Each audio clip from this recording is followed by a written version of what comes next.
नमस्कार दोस्तों। आज से हम रिवीजन सीरीज़ की शुरुआत करने जा रहे हैं और इससे पहले कि मैं टॉपिक पर आऊँ, आपको एक बात बहुत अच्छे से समझ लेनी चाहिए। ये बहुत ज़्यादा इम्पॉर्टेंट है और बात यह है कि आपको पता होना चाहिए कि इस सीरीज़ को ईमानदारी से कंटिन्यू करने पर आपको क्या फ़ायदा होगा। ये बहुत ज़्यादा इम्पॉर्टेंट है। अगर आपको पता ही नहीं है कि कोई काम करने से उसका परिणाम क्या होगा, तो दो चीज़ें होंगी। या तो आप उस काम को ढंग से कर नहीं पाएंगे, या फिर जैसे तैसे आप करेंगे भी तो उसके साथ आपका लगाव नहीं हो पाएगा, समर्पण नहीं हो पाएगा। और जब तक किसी काम में आपका समर्पण नहीं है, तब तक आप उसका मैक्सिमम लाभ नहीं ले सकते। थोड़ा बहुत लाभ हो सकता है या नहीं भी हो सकता है, लेकिन अगर आपको पता होता है कि इस काम को इस तरह से करने पर ये परिणाम आता है, तो आप पूरी ईमानदारी से काम करते हैं, पूरी ईमानदारी से उसमें लगते हैं और उसका मैक्सिमम लाभ भी लेते हैं। तो बात यही है कि आप इस सीरीज़ को कंटिन्यू करेंगे तो आपको फ़ायदा क्या होगा। एक एक करके बहुत ध्यान से समझिए, फिर टॉपिक की बात करेंगे। हम में से बहुत सारे दोस्त ऐसे हैं जिन्होंने सारी किताबें जो महत्वपूर्ण हैं खरीद रखी हैं, वो लगातार मेहनत कर रहे हैं, 10-10 घंटे भी पढ़ते होंगे। लेकिन हमेशा दिमाग में एक बात बनी रहती है कि पढ़ना क्या है, समझ में नहीं आ रहा। रिवीजन भी कर रहे हैं, सब कुछ कर रहे हैं, लेकिन ये क्वेश्चन बना रहता है कि हम कैसे जाने कि ये पढ़ना है, ये नहीं पढ़ना है। ये डाउट आपका ख़त्म हो जाएगा, क्योंकि यह सीरीज़ जो टॉप 500 सीरीज चल रही है, उसी को ध्यान में रखकर कंटिन्यू की जा रही है। और सिर्फ यही बात नहीं है कि उस सीरीज़ को ध्यान में रख के, या इस बात को ध्यान में रखकर सीरीज चल रही है कि यूपीएससी कहाँ से प्रश्न पूछती है। यानी कि जो भी टॉपिक्स लिए जाएंगे, ये वो टॉपिक्स हैं जहां से यूपीएससी प्रीलिम्स 2023 में प्रश्न पूछे जाने की सबसे ज़्यादा संभावना है। और अगर आप 2024 के लिए भी तैयारी कर रहे हैं, तो भी इससे बहुत ज़्यादा आपको मदद मिलेगी। ये पहली बात है। दूसरी बात यह है कि कैसे पढ़ना है, हम में से बहुत सारे दोस्तों को नहीं पता है। वो पढ़ रहे हैं, मेहनत कर रहे हैं, रिवीजन भी कर रहे हैं, लेकिन सही तरीके से नहीं पढ़ रहे हैं। जब हम डिस्कशन करेंगे ना टॉपिक की, जब मैं आपको बताऊंगा क्वेश्चन के फॉर्मेट में, पूछ पूछ के, समझा समझा के, और क्वेश्चंस का रेफरेंस दूंगा कि देखिए इस टॉपिक पर इस तरह से पहले भी प्रश्न पूछा गया है, तब आपको समझ में आएगा। और मैं प्रश्न भी पूछूंगा, आप अपने आप से पूछेंगे, आप अपने दिमाग में उसका आंसर खोजने की कोशिश करेंगे, तब आपको समझ में आएगा अच्छा, पढ़ा तो मैंने भी था लेकिन दिमाग में आया नहीं। इसका मतलब है कि इस टॉपिक को इस तरह से पढ़ने पर इस प्रकार के प्रश्नों का हल निकाला जा सकता है। समझ रहे हैं? तो कैसे पढ़ना है आप ये भी सीखेंगे। और साथ ही साथ जैसा कि अभी मैंने बताया, क्वेश्चंस का रेफरेंस भी लेता रहूँगा बीच बीच में, तो आपको पैटर्न समझ में आने लगेगा कि यूपीएससी का पैटर्न क्या है, और आपका दिमाग ऑटोमेटिक उसी दिशा में सेट होने लगेगा। आप उसी तरह से बन जाएंगे, आपको ज़्यादा फिर मेहनत नहीं करनी पड़ेगी। तो आप बहुत आसानी से यूपीएससी का पैटर्न भी समझ पाएंगे।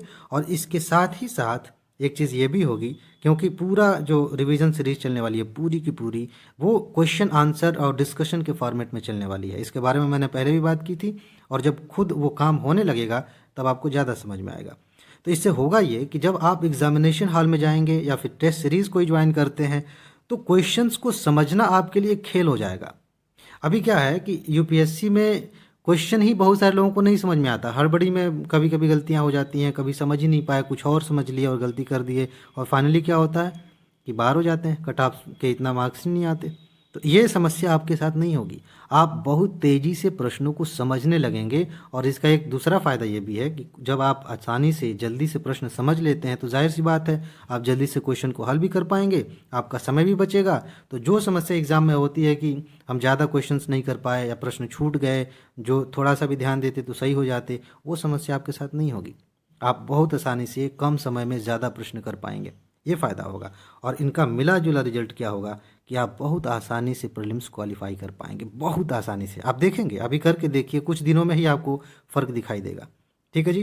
तो ये लाभ हैं, इसके और भी बहुत सारे फ़ायदे हैं, उसके बारे में हम बात करेंगे आगे चल के। अब बात करते हैं कि इसको करना कैसे है। सिंपल है, मैंने एक बार बताया था, फिर से बता देता हूँ। आज मैं आपको एक टॉपिक दे रहा हूँ, ठीक है, और कल उसी टॉपिक पर विस्तार से क्वेश्चन आंसर और डिस्कशन के फॉर्मेट में, मैंने पहले भी बताया था कि वहाँ एकदम इनफॉर्मल तरीके से बात होगी, जैसे आप किसी दोस्त से बात करते हैं उस तरीके से। ठीक है, ऐसा नहीं कि हाँ मैंने टॉपिक दे दिया, दोबारा से वही टॉपिक पढ़ा रहा हूँ और मैंने कह दिया कि रिवीजन हो गया। ये रिवीजन थोड़ी है, ये तो पढ़ाना हो गया कि दोबारा पढ़ा दिए। तो उस तरह से नहीं होगा, डिस्कशन होगा, क्वेश्चन आंसर के फॉर्मेट में होगा, और आपको मैं एहसास कराऊंगा कि हाँ आप जो है एकदम कंफर्टेबल हैं, एक दोस्त के साथ बात कर रहे हैं, बड़ा मज़ा आएगा। ठीक है जी। आपको बस यही करना है कि टॉपिक मैंने दिया है तो एक बार पढ़ लीजिए, क्योंकि जब आप पढ़े रहेंगे तभी आप उस समय रिलेट कर पाएंगे। जब मैं क्वेश्चन आपसे पूछ रहा हूँ तो आप खोजेंगे ना आंसर। जब पढ़ा ही नहीं तो आंसर कहाँ से खोजेंगे? आप अपने दिमाग में खोजेंगे कि हाँ पढ़ा तो था। कभी कभी ऐसा होगा कि तुरंत मेरे बोलने से पहले आपका आंसर आ जाएगा। कभी कभी ऐसा होगा कि मैंने कह दिया, क्वेश्चन पूछ दिया, आप समझ ही नहीं पा रहे हैं, जब मैंने आंसर बताया तब आपको लगा कि तेरी जीभ पर ही था, एकदम लग रहा था कि अब याद आ जाएगा, तब तक सर बोल दिए। तो आपको धीरे धीरे ये चीज़ें क्लियर होती चली जाएंगी, टॉपिक एकदम स्पष्ट होता जाएगा। इसके लिए बस अभी टॉपिक मैं दे रहा हूँ तो उसको आप पढ़ लीजिए खुद से। और सिर्फ इतना ही नहीं है, अभी तो मैं कुछ एक्स्ट्रा बातें कर रहा हूँ। कल से जब मैं टॉपिक दूंगा ना तो एक्स्ट्रा डायमेंशंस बताऊंगा कि इस टॉपिक को आप कैसे पढ़ेंगे, पहले ही बता दूंगा, ताकि जब मैं पूछूं आपसे कल तो आप समझ जाएंगे कि अच्छा ऐसे ऐसे कहा गया था, इस तरह से क्वेश्चन पूछा गया, लेकिन मैंने शायद उस तरह से नहीं पढ़ा है, या पढ़ा भी है तो किस पर ध्यान दिया है वो समझ में आएगा, चीज़ें अच्छे से रिकॉल कर पाएंगे। ठीक है, फिलहाल आज का टॉपिक है राष्ट्रपति। और ये मैंने क्यों लिया है, अगर आप करंट अफेयर पढ़ते होंगे तो आप अच्छे से समझ जाएंगे कि नए राष्ट्रपति का चुनाव हुआ था, तो यहाँ से प्रश्न आने की संभावना 99% है, यूपीएससी प्रीलिम्स में भी और बाकी पीसीएस एग्जाम्स में भी। हाँ, एक और ज़रूरी बात, बहुत सारे दोस्त जो पीसीएस एग्जाम्स की तैयारी कर रहे हैं वो पूछ सकते हैं बाद में कि सर क्या ये पीसीएस के लिए भी ज़रूरी है, महत्वपूर्ण है? जी बिल्कुल महत्वपूर्ण है, क्योंकि जो टॉपिक्स होते हैं ना, बहुत सारे जीएस के टॉपिक ऐसे हैं जो कॉमन हैं।